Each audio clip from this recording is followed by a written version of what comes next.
Hello, I am Madiha Saudagar, studying in third year CSA department in SSW COE, and I am going to explain the topic concurrency control in DBMS, which is important concept in maintaining the correctness and consistency of data when multiple users access the database simultaneously. A database system must handle multiple transactions at the same time. Concurrency helps maintain asset properties, prevent data conflicts, and ensure correct results even when many users access the database together. In simple words, it ensures the database does not get confused when many people perform operations at the same time. When multiple transactions run together without proper control, three main problems can arise. Dirty read, that is, a transaction reads uncommitted or temporary data, like for example seeing a Google document edit before it is saved. Lost update, it's like one update overrides the another update. For example, two shoppers updating a quantity in a cart at the same time. And the third one is inconsistent read. Here the value changes while a transaction is reading it. So these problems show why concurrency control is needed.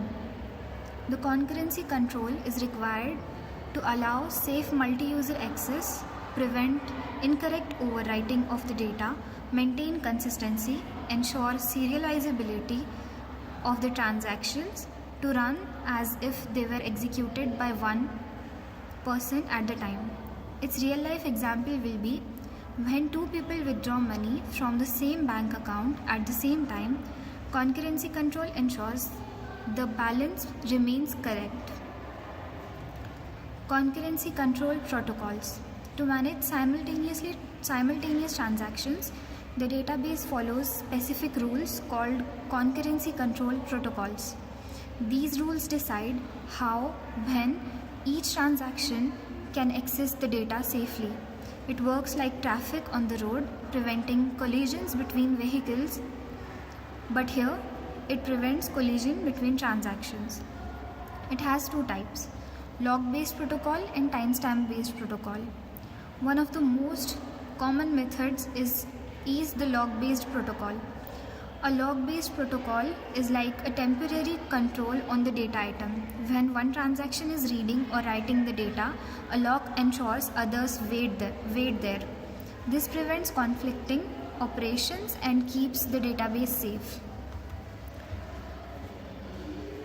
There are two types of log-based protocol.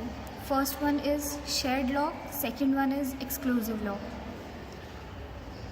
The shared log, let's take an example of a shared log. Suppose two transactions want to read the data A, that is 100. Both can read it at the same time because shared log allows multiple users to read the data. We can get this by the real life example, like reading a book in a library.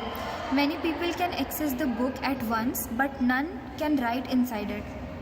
The second one is exclusive log. In an exclusive log, one transaction can read or write. If transaction 1 logs A and updates it from 100 to 150, no other transaction can access A until the log is released.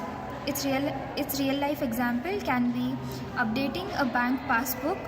Only one person's passbook can be updated at a time. The next topic is compatibility table.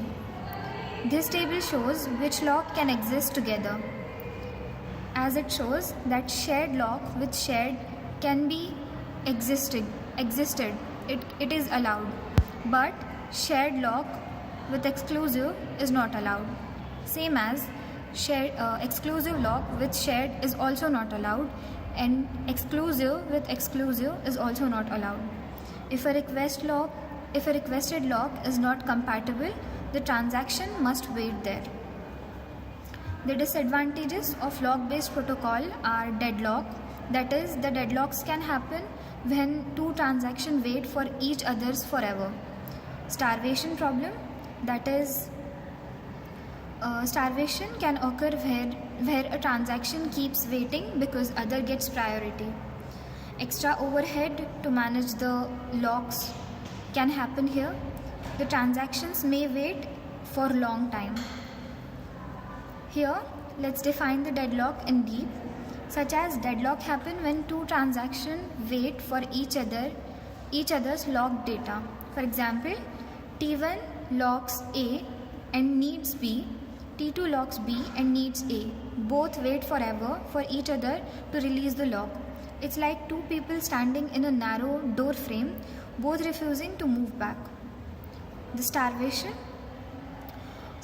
occurs when a transaction keeps waiting indefinitely because others continuously take the lock first.